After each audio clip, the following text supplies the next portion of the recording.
आप आज का हमारा टॉपिक है कि balance between business and family किस तरीके से किया जाए। आपने देखा होगा बहुत सारे लोग ऐसे जो स्टार्टअप तो शुरू कर लेते हैं और बिजनेस में उनके अच्छे चल रहे होते हैं, लेकिन बिजनेस में आगे बढ़ने के साथ साथ वो इतना बिजी हो जाते हैं कि फैमिली को बिल्कुल भी समय नहीं दे पाते हैं।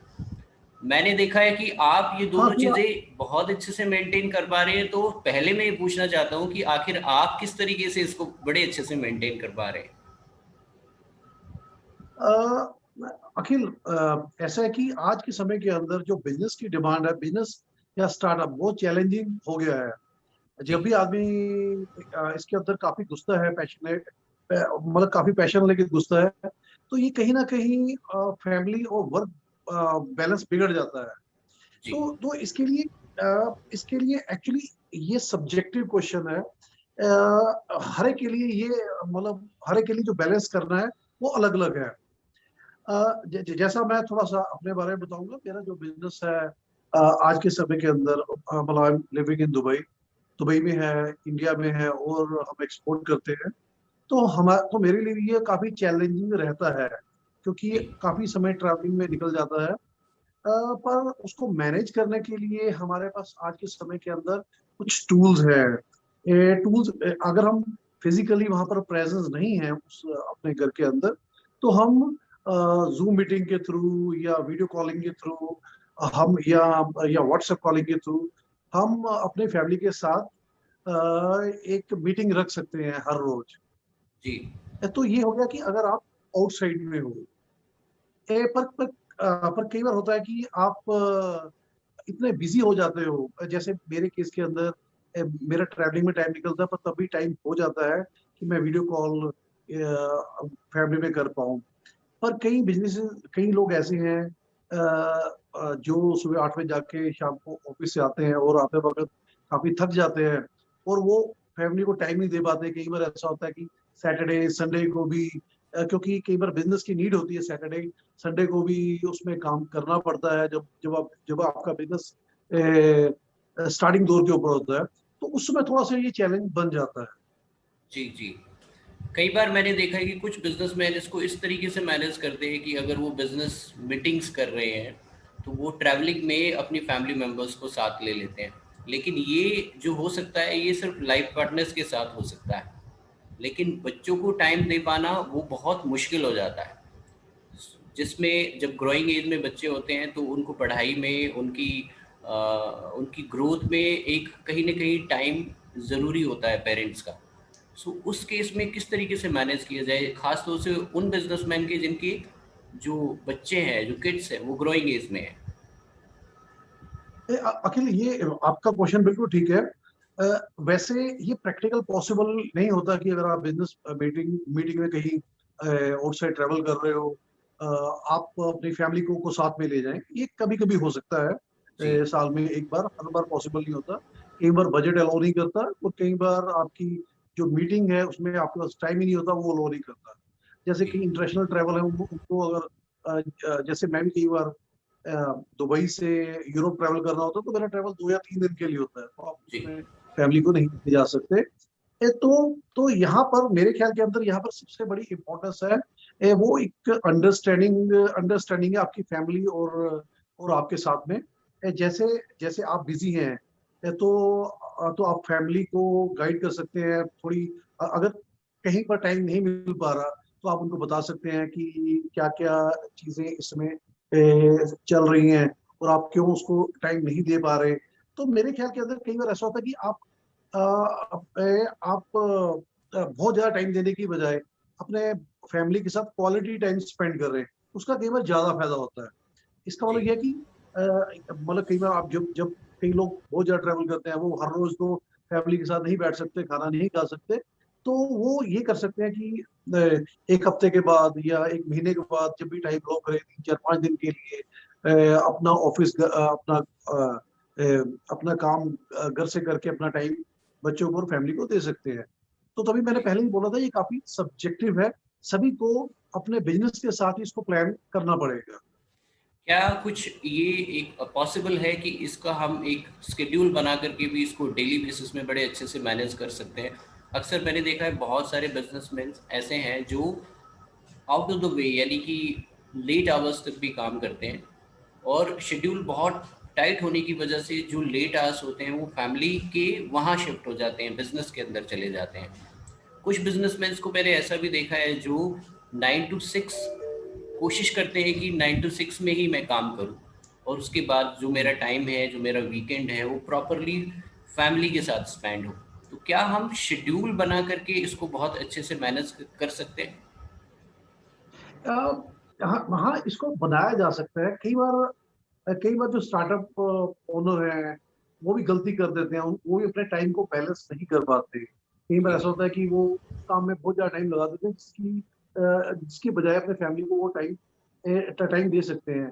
पर तभी मैं ये बोलूंगा कि कई बार ऐसा होता है कि कई काम ऐसे हैं जो 6 to 9 ही होते हैं, पर कई काम ऐसे हैं जैसे प्लानिंग का काम है, या आपने इंटरनेशनल बिजनेस के अंदर है जो जो जो जो रात को भी मतलब आप जा सकते हो। तो जी। आप सैटरडे संडे का प्लान बना सकते हो, या एक ही दिन के अंदर जैसे कि आपने खाना खाना है तो उस समय आप अपनी फैमिली के साथ बैठो, वहां पर बातचीत करो, या शाम को अगर आपको टाइम मिलता है तो बैठ के उनके साथ मूवी देख लो। मतलब जैसे भी फैमिली का इंटरेस्ट हो वैसे आप टाइम स्पेंड करने की कोशिश करो। पर मैं फिर भी यहीं पर ये बोलूंगा कि टाइम ज्यादा स्पेंड करने की बजाय क्वालिटी टाइम स्पेंड करो, जो आपकी फैमिली का इंटरेस्ट है, जिससे उनकी आगे आने वाली प्रोडक्टिविटी बढ़ सकती है। क्योंकि एज ए फादर आपकी एक ड्यूटी बन जाती है कि आपने उनको एक रास्ता दिखाना है। तो मेरे ख्याल फालतू टाइम स्पेंड करने के बजाय आप प्रोडक्टिव टाइम भी स्पेंड कर सकते हो। आप उनके साथ आजकल तो हमारे पास घर पे ही जैसे टीवी चैनल है, तो जी। हम हम किसी जैसे कई लोग वेब सीरीज में 10 10 दिन लगा देते हैं उसको देखने के लिए, पर इसके बजाय हमारे पास कई ऐसी वेब सीरीज है जो मोटिवेशन के ऊपर है, जो लर्निंग के ऊपर है। तो मेरे ख्याल में हम फैमिली के साथ बैठ के इस तरह की वेब सीरीज देख सकते हैं, कोई टॉपिक उठा सकते हैं मतलब बच्चों के लिए, जो उनको आगे बढ़ने में हेल्प करेगा।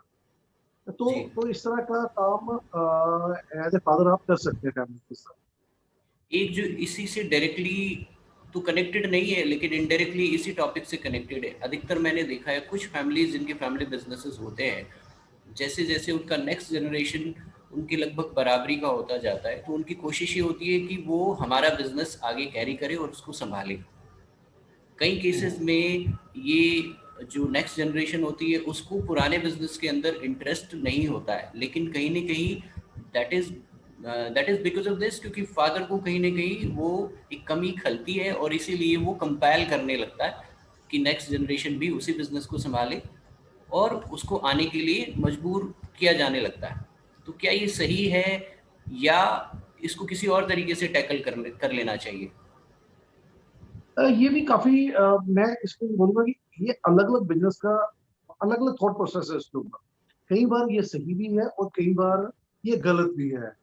जी। जैसे मैं इसको ऐसे बोलूंगा कि अगर आपके बिजनेस के अंदर स्केलेबिलिटी है, अगर आपको लगता है कि इसको मतलब आप अगर आपके बच्चे इसके साथ आते हैं तो उसको स्केल किया जा सकता है, तो आप अपने बच्चों के साथ बैठ के इस टॉपिक के ऊपर मतलब बातें कर सकते हैं, और उसको अपने बिजनेस के अंदर लेके आ सकते हैं और उसको दिखा सकते हैं कि अगर आप मेरे बिजनेस के अंदर आते हैं या आप खुद का काम करते हैं, तो जैसे आप ताकि वो एक डिसीजन लिया जा सके। कई बार ऐसा होता है कि बच्चा सोचता है कि मैं खुद का काम करूं, वो सक्सेस होना लाइफ में आजकल एक चैलेंज तो रहती रहता है।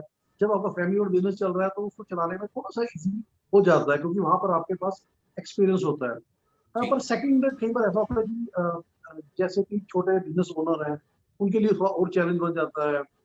अगर वो अपने जो बड़े बिजनेस सोर्सेज है वहां तो जो बच्चे हैं वो आ जाते हैं बड़े आराम से, जी। कि उनको भी लगता है कि यहाँ पर अपोजिट फ्यूचर है। जैसे छोटे बिजनेस सोर्सेज है, जैसे मैं एग्जांपल देना चाहूंगा कि छोटे छोटे शहरों के अंदर अगर कोई शॉपकीपर है, वो अपनी शॉप चला रहा है, तो बच्चों को लगता है कि यार फादर साहब मतलब मेरी फैमिली 9 से रात को 9 बजे तक तो शॉप चला रहे हैं, ये तो लाइफ नहीं है। तो वहां पर जाके उस तरह के बिजनेस के अंदर बहुत बड़ी प्रॉब्लम आ जाती है, और बच्चे चाहते हैं कि कुछ ऐसा किया जाए जिसमें कोई बच्चे भी आजकल स्मार्ट है, वो चाहते हैं कि ऐसा जी। किया जा सके जिसमें जिसमें लाइफ का बैलेंस बनाया जा सके। कई बार हम पुराने लोग पुराने लोग गलती कर देते हैं कि पुराने लोग के अंदर भी हम जो जैसे शॉपकीपर की एग्जाम्पल दे रहा हूँ, इस तरह के जी कई ऐसे बिजनेस हैं जहाँ पर 12-12 घंटे 15-15 घंटे एक बिजनेस ओनर काम करता है। तो नए बच्चे वहां पर नहीं काम करना चाहते, तो इसमें भी हमें बच्चे के इंटरेस्ट के साथ और पूरी ब्रेन स्टॉर्मिंग करनी चाहिए उनके साथ। और अगर किसी प्रोफेशनल की हेल्प भी इसमें की जाए तो बुराई नहीं है। आजकल प्रोफेशनल हेल्प भी इसमें अवेलेबल है, या एक दोस्त फ्रेंड की मैंने अपने बच्चों को लेके आना है बिजनेस के अंदर, वो चाहिए या नहीं चाहिए, तो तभी बोला कि ये सब्जेक्टिव है, अरे बिजनेस के अंदर हर एक चीज फिट नहीं होती। इन सम केसेस जो अभी आज की नीड भी है, और वो बहुत कुछ देखने को मिलता है हमारी सोसाइटी में, जहाँ पेरेंट्स दोनों प्रोफेशनल होते हैं, दोनों अलग अलग अपना काम कर रहे होते हैं, उन केसेस के अंदर फैमिली बहुत डिस्टर्ब हो जाती है। सो इन दैट केस जहाँ वाइफ और बच्चे, वाइफ और आई मीन दोनों पेरेंट्स काम कर रहे हैं, हस्बैंड एंड वाइफ, सो उस केस के अंदर बच्चों को बहुत कम टाइम मिलता है, और वो कम टाइम मिलने की वजह से कहीं ना कहीं वो एक दूरी में भी बदल जाता है, क्योंकि जितना भी ज़्यादा हम जिसके साथ टाइम स्पेंड करते हैं, चाहे वो बच्चा है, चाहे वो कोई भी फैमिली मेम्बर है, तो उसकी अटैचमेंट भी उतनी ही बढ़ती है। जैसे कि हमने देखा है कि कई सारे बोर्डिंग स्कूल में जो हम बच्चों को डाल देते हैं, तो उनको कहीं ना कहीं थोड़ी अटैचमेंट पेरेंट्स से कम होने लगती है। So in that case, what can be a balancing step while choosing the profession, कि हम दोनों का एक बैलेंस बना पाए? हाँ, ये होता है क्योंकि जिस फैमिली के अंदर तो मतलब सिर्फ ये जिसमें मैन काम कर रहा है, लेडी फ्री है, उसके अंदर तो वाइफ अपने बच्चों को अच्छा टाइम दे सकती है। पर आपकी बात ठीक है कि आज के समय के अंदर जैसे जरूरतें बढ़ गई हैं और जी सभी लोग काम करना चाहते हैं, सभी लोग अपने करियर की तरफ ध्यान देना चाहते हैं। जी तो उसमें होता है कि जब मियाँ बीवी दोनों काम कर रहे हैं तो बच्चों को टाइम देना मुश्किल हो जाता है। तो जी वहां पर भी मैं ये बोलूंगा कि ये एक बड़ी चैलेंजिंग चीज है। ये यूरोप में या अमेरिका में तो काफी पहले से ये चल रहा है, तो इंडिया में अभी मेट्रो सिटी के अंदर ये स्टार्ट हुआ है। तो जी यहाँ पर मुझे लगता है कि आप हर रोज को टाइम नहीं दे पाएंगे, तो यहाँ पर आप सैटरडे संडे को या या महीने के बाद आप एक 3-4 दिन का ब्रेक ले सकते हैं। अगर वो जी भी लो नहीं मिलता तो आप 3 महीने के बाद एक एक वीक का 10-10 दिन का एक ब्रेक लेके आप अपने बच्चों के साथ क्वालिटी टाइम स्पेंड कर सकते हैं, आप वेकेशन पे जा सकते हैं। क्योंकि मुझे लगता है कि यहाँ पर वेकेशन बहुत जरूरी चीज है, क्योंकि वेकेशन एक ऐसी जगह के ऊपर वेकेशन जरूरी नहीं कि आप वहां पर भी जाके बिजी हो जाए। वेकेशन ऐसी जगह के ऊपर जहाँ पर कुछ ऐसी एक्टिविटीज हो जो आपकी बॉन्डिंग को स्ट्रॉन्ग करें, आप उस तरह की वेकेशन को प्लान कर सकते हैं। जी तो जहाँ हर एक जगह के ऊपर अलग अलग चीजें हैं। जी। सो कहीं ना कहीं जैसे जी हाँ जी, जैसे मैं थोड़ी एग्जाम्पल देना चाहूंगा। मैंने खासकर दुबई के अंदर ये चीजें देखी है। दुबई के अंदर भी कई बार की फैमिलीज को, वैसे बहुत सारे लोगों को टाइम मिल जाता है, क्योंकि दुबई के अंदर जैसे ट्रैवलिंग में हमारा काम टाइम कम लगता है तो हम जल्दी घर पहुंच जाते हैं, या डोमेस्टिक हेल्प होने के कारण टाइम में सेविंग आ जाती है। जी तो लोग क्या करते हैं, तो पर जो लोग बिजी हैं वो क्या करते हैं कि वीकेंड के दौरान 100-200 100-200 किलोमीटर के अंदर बड़े अच्छे रिजोर्ट बने हुए हैं जो अफोर्ड कर सकते हैं, बड़े अफोर्डेबल रिजोर्ट भी है, वहां पर चले जाते हैं। वहां पर बच्चों की एक्टिविटीज भी हैं, पेरेंट्स की एक्टिविटीज भी हैं, और क्वालिटी टाइम उनके साथ स्पेंड कर सकते हैं। तो इंडिया के अंदर भी ऐसी बहुत सारी चीजें, जैसे नॉर्थ इंडिया के अंदर you can go to Himachal, you can go to Jammu Kashmir. वहां पर आपको आप जो आप बर्न आउट हो जाते हो वो भी आपका हो जाएगा, क्योंकि जब आप बहुत ज्यादा काम करते हो तो आपको भी ऐसा नहीं अपने बच्चों को टाइम देना है, आपने अपने आप को भी टाइम देना है। तो हमारे पास भी ऐसी चीजें हैं जी। हिमाचल या शिमला हिमाचल या जम्मू कश्मीर के अंदर या उत्तरांचल के अंदर, जहाँ पर अपने बच्चों के साथ क्वालिटी टाइम स्पेंड कर सकते हैं। Well, one last question I would take in this discussion, कि जो स्टार्टअप्स अब आ रहे हैं, अब वैसे भी इंडिया में एक बहुत अच्छा ट्रेंड है और बहुत अच्छी पहल भी है कि ज़्यादातर जो न्यू कमर्स हैं वो स्टार्टअप में फोकस कर रहे हैं। खास तौर से स्टार्टअप को जब हम स्टार्ट करते हैं तो बहुत बड़ा स्ट्रगलिंग पीरियड होता है, और वो यंगस्टर्स का this is something starting of the career और starting of the family also. So उसके वो जो स्ट्रगलिंग पीरियड होता है उसके अंदर जब हम स्ट्रगल करते करते हम समझ ही नहीं पाते कि हम कितना ज़्यादा बिजनेस के अंदर घुस गए हैं और फैमिली से हम कहीं ना कहीं बिल्कुल अलग हो जाते हैं। कुछ केसेस तो आपको ऐसे भी देखने को मिलेंगे कि आजकल डिवोर्सेस का भी बहुत ज़्यादा केसेस अब बिल्कुल ठीक सुनने को बोल रहे हैं आप। मिलने लगे हैं ड्यू टू दैट, क्योंकि दोनों अलग अलग प्रोफेशन में होते हैं और दोनों का ही फेस स्ट्रगलिंग होता है उस टाइम पे। सो इससे हम कैसे बच सकते हैं और आपका क्या मैसेज है उन यंगस्टर्स के लिए जो अभी स्ट्रगल शुरू कर रहे हैं अपनी लाइफ का भी और अपने बिजनेस का भी, करियर का भी और बिजनेस का हाँ भी? हाँ, अच्छा आपने बहुत अच्छा चीज भाई। ये एक्चुअली में, क्योंकि मैंने तो काफी दुनिया में ट्रेवल किया हुआ है, जैसे इस तरह के डिवोर्स जो वेस्टर्न कंट्रीज के अंदर बहुत ज्यादा है, कि वहाँ जी पर दोनों लोग काम कर रहे होते हैं और वो बैलेंस नहीं बना पाते। बैलेंस नहीं बनाने के कारण लड़ाई झगड़े स्टार्ट हो जाते हैं, क्योंकि एक दूसरे को हम टाइम नहीं दे पाते। जो बॉन्डिंग, पर्सनल बॉन्डिंग है, वो बहुत ज्यादा स्ट्रॉन्ग नहीं हो पाती। जी अ, तो ये खैर अब इंडिया के अंदर भी इस तरह की प्रॉब्लम स्टार्ट हो गई। आपने देखा पहले तो डिवोर्स जैसी कोई चीज नहीं थी, कोई जी कम देखने में आता था। जी पहले डिवोर्स के रीजन भी अलग से होते थे, कि डिवोर्स के रीजन होते थे बहुत पहले जमाने के अंदर, मार पीटा के आपकी आपस में झगड़ा चल रहा है, तो इस तरह की चीजें होती एब्सोल्युटली थी। तो जी ये अब चेंज होके अब टाइम के ऊपर आ गया है। तो यहाँ पर मेरे ख्याल के अंदर मतलब कपल्स को ये समझना चाहिए कि कि कैसे हमने इमोशनली इसको इसको हैंडल करना है, क्योंकि ये एक टफ एरिया होता है। कई जी बार ऐसा होता है कि अपने हम काम को तो बड़े अच्छे तरीके से बैलेंस कर लेते हैं, हम अपने काम को तो समझ लेते हैं, पर जो हमारी पर्सनल इमोशनल नीड्स होती हैं हम उसको समझ नहीं पाते।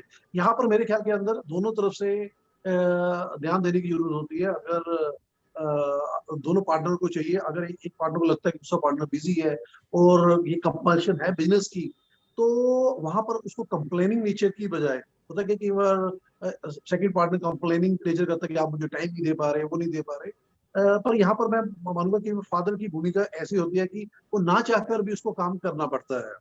जी ये होता है लाइफ के अंदर, ये यहाँ पर होता है लाइफ के अंदर। तो यहाँ पर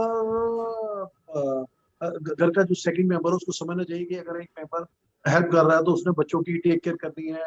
और अगर वो और बच्चे नेगेटिव दिशा में जा रहे हैं तो वहां पर हेल्प करनी है, क्योंकि फैमिली में सभी पिलर्स होते हैं। तो यहाँ अगर बच्चे मेच्योर हो गए हैं तो बच्चों की भी ये समझना चाहिए कि अगर फादर टाइम दे कई बार नहीं दे पा रहे हैं, कई बार नहीं दे पा रहे हैं, तो उनकी अंडरस्टैंडिंग बेटर होना चाहिए, क्योंकि अगर फादर काम कर रहा है तो बच्चों के लिए काम कर रहा जी है। बच्चों का काम करता है। कई बार बच्चे इस चीज को समझ नहीं पाते, कई बार वाइफ भी इसको समझ नहीं पाते, ये होता जी है। पर मैं बोलो कि अंडरस्टैंडिंग इसमें बहुत बड़ी जरूरी चाहिए। कुछ एक केसेस में तो मैंने ऐसा देखा भी है, अपने करियर के दौरान भी देखा है कि एक बिजनेसमैन मीटिंग में बैठा होता है और उसका कोई फैमिली मेंबर भी बहुत अर्जेंसी में होता है, मे बी वो बीमार हो सकता है, मे बी उसको कुछ अर्जेंसी हो जाती है। तो कई बार हम बहुत हाँ ज़्यादा जी, हाँ बिजी जी। होने की वजह से वो फैमिली कॉल को इग्नोर कर देते हैं, या तो हम्म। हमारी वो हम बहुत ज़्यादा ध्यान नहीं दे पाते या हम वहाँ फंसे होते हैं, तो इस वजह से भी हम ऐसा करते हैं। लेकिन ऐसा एक दो तीन बार जब हम ये करने लगते हैं तो हमें पता ही नहीं लगता कि हम कब दूर हो जाते हैं, क्योंकि फिर वो कॉल आनी भी बंद हो जाती है, एक्सपेक्टेशंस कम हो जाती हैं फैमिलीज़ की बिजनेसमैन को लेकर के। तो मुझे कहीं ना कहीं ये लगता है कि शायद हम इसका कोई शेड्यूल बना सकते हैं, अपनी प्रायोरिटीज़ फिक्स कर सकते हैं, जिस तरीके से हम अपनी बिजनेस के अंदर भी प्रायोरिटीज़ फिक्स करते हैं, मोस्ट इम्पॉर्टेंट काम एक एक शेड्यूल में हाँ, रखते हैं। जी देखो देखो सबसे इसकी जरूरत है टाइम मैनेजमेंट, कि आप अपने टाइम को कैसे मैनेज कर पाते हैं, डेली के हिसाब से, वीकली के हिसाब से, मंथली के हिसाब से। तो आज के समय के मैं मुझे ये लगता है कि आपके बिजनेस के अंदर भी आपकी प्रोडक्टिविटी बढ़ाने के लिए वो सारे टूल बन चुके हैं जो आपको शॉर्टर टाइम के अंदर बड़ा रिजल्ट दे देते हैं। तो हर जी एक बिजनेसमैन को वो टूल्स तलाश करने चाहिए अपने अपने इसके अंदर। कई बार बंदा खुद काम करता है, वो अपने काम को डेलीगेट कर सकता है, या कोई सिस्टम है जैसे ईआरपी सिस्टम हो गया या एप्लीकेशंस होगी, उसके थ्रू भी वो काम किए जा सकते हैं, ताकि काम शॉर्टर टाइम के अंदर स्पेंड मतलब खत्म हो जाए। जी क्योंकि टेक्नोलॉजी टेक्नोलॉजी हमें हेल्प करती है हमारे काम के अंदर एफिशिएंसी लेके आने की थी। तो मुझे लगता है कि जो भी कोई बिजनेस कर रहा है, स्टार्टअप में तो टेक्नोलॉजी का बहुत बड़ा रोल है, पर जो भी जी कोई बिजनेस कर रहा है, वहां पर वो टेक्नोलॉजी की तरफ थोड़ा ध्यान दे, वहां पर थोड़ा टाइम स्पेंड करके एक बार टेक्नोलॉजी को अपने साथ रखे, तो उसमें काफी टाइम बच जाता है। जी एक मैं आपको एग्जांपल दूंगा, जैसे मैं कई बार मैं भी एक छोटे शहर से हूँ। वहां पर कई मेरे दोस्त हैं जो शॉप्स चला रहे हैं। मेरी उनसे डिस्कशन होती है, मैं उनको बताता हूँ, वो सुबह तो छोटे शहरों के अंदर होता है कि कंपटीशन होता है, वहां पर शॉप 7-8 बजे खोल लेते हैं, जी खासकर जो ग्रोसरी शॉप्स होती है, और रात को 9, 10, 11, 12 बजे तक वो चलते रहते हैं, और वो भी कंपटीशन के दौरान, क्योंकि उनके पास मैन पावर होती नहीं है, वो सारा दिन वो खुद ही काम करते रहते हैं। मैं उनको समझाता हूँ कि आज के समय के अंदर टेक्नोलॉजी आ चुकी है। आप बार कोडिंग में जाएं, आप अपने काम को डेलीगेट कर सकते हैं। जरूरी नहीं कि आपने मतलब पैसे आपने खुद लेने हैं, गले के ऊपर आपने खुद बैठना है। आप उसको मैनेज कर सकते हैं आज के समय के अंदर, क्योंकि टेक्नोलॉजी है। पर जी होता क्या है कि जो पुराने बिजनेसमैन, उनको लगता है कि यार नहीं, ऐसा नहीं हो सकता कि अगर हम बिजनेस से आउट हुए तो कहीं हमारे नीचे काम कर रहे हैं वही ना बिजनेस खराब कर दें। जी उनकी थॉट प्रोसेस ऐसी है, यहाँ थॉट प्रोसेस को चेंज करने की जरूरत है, क्योंकि जी अगर आप अपना कुछ टाइम टेक्नोलॉजी डेवलप करें अपने आसपास, अपने बिजनेस के अंदर, ताकि आपका टाइम कम उसमें लगे, कम उसमें लगे, तो जो आपका टाइम बचता है तो आप अपने बिजनेस डेवलपमेंट के लिए यूज कर सकते हैं, और फैमिली के लिए भी यूज कर सकते हैं। जी अ, ये आपने तो इस बहुत सारी अच्छी चीजें चीज इजी कही है। किए जा सकते हैं। अक्सर मैंने देखा है कि हम इसका उल्टा कर देते हैं। हम टेक्नोलॉजी बच्चों पे लगा देते हैं, उनको टेक्नोलॉजी में बिजी रहने देते हैं, और खुद टेक्नोलॉजी नहीं यूज करके हम खुद बिजी रह जाते हैं। उन्हें अखिल बिल्कुल ठीक बोला है कि टेक्नोलॉजी अभी भी अभी भी जैसे हमारी एक नीड है, और टेक्नोलॉजी के अंदर बहुत अच्छे सोल्यूशन है। आप सोल्यूशन देखोगे, आपको लगता है कि यार लाइफ तो आसान हो गई है। जी पर बहुत सारे लोग उसको यूज नहीं कर पा रहे हैं, बहुत सारे लोग उसको सिर्फ टेक्नोलॉजी को सिर्फ व्हाट्सएप या थोड़ा सा वीडियो कॉलिंग के ऊपर ही यूज करते हैं। पर अगर जी आप अपने स्मार्टफोन के ऊपर देखो, इसके अंदर ही आपको आपका अपना टाइम मैनेज करने के लिए, आपको बिजनेस मैनेज करने के लिए ही फ्री टूल्स मतलब पड़े हुए हैं। और आप जो भी काम करते हैं, अगर आपको नहीं भी पता, तो आज के समय के अंदर आप किसी भी लैंग्वेज के अंदर उसकी ट्रेनिंग ले सकते हैं। यूट्यूब के अंदर हर एक टॉपिक के अंदर आपके हर एक टॉपिक के अंदर सोल्यूशन है।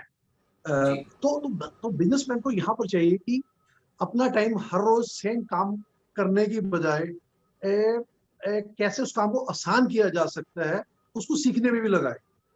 जी वो पे करेगा, और वो पे करेगा बिजनेस के अंदर भी, क्योंकि ये टॉपिक थोड़ा अलग है, और वो जी वर्क फैमिली बैलेंस को मेंटेन करने में भी वो हेल्प करेगा।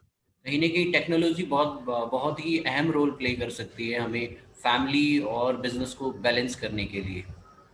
मैं मानता हूँ कि टेक्नोलॉजी, अगर आप मतलब ये दोनों तरफ है, ये जी दो धारी तलवार है।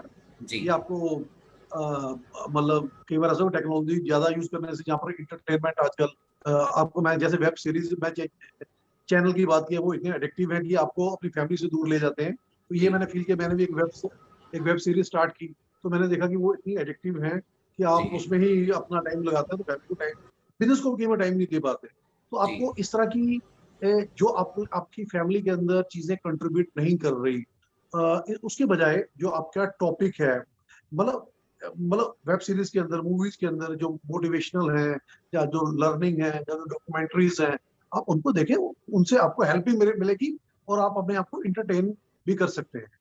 जी जी सो कहीं ना कहीं हमें एक सार मिल गया कि हम टेक्नोलॉजी को भी बैलेंस करके चलें और अपने शेड्यूल को भी बैलेंस करके चलें, तभी हम एक फैमिली और बिजनेस के अंदर बैलेंस बना सकते हैं। बिल्कुल ठीक है, मैं बिल्कुल ठीक बोल रहे हैं। अगर आपका बिजनेस एलो करता है, कई कई बार कई बंदे अननेसेसरी ही बिजी हो जाते हैं, तो आपको देखना है कि जी ये बिजनेस की नीड, मुझे लगता है कि 50% लोग अननेसेसरी बिजी होते जी हैं। जी क्योंकि वो जो अननेसेसरी बिजी वाला माहौल है, उसमें से तो आराम से टाइम निकाल सकते हैं।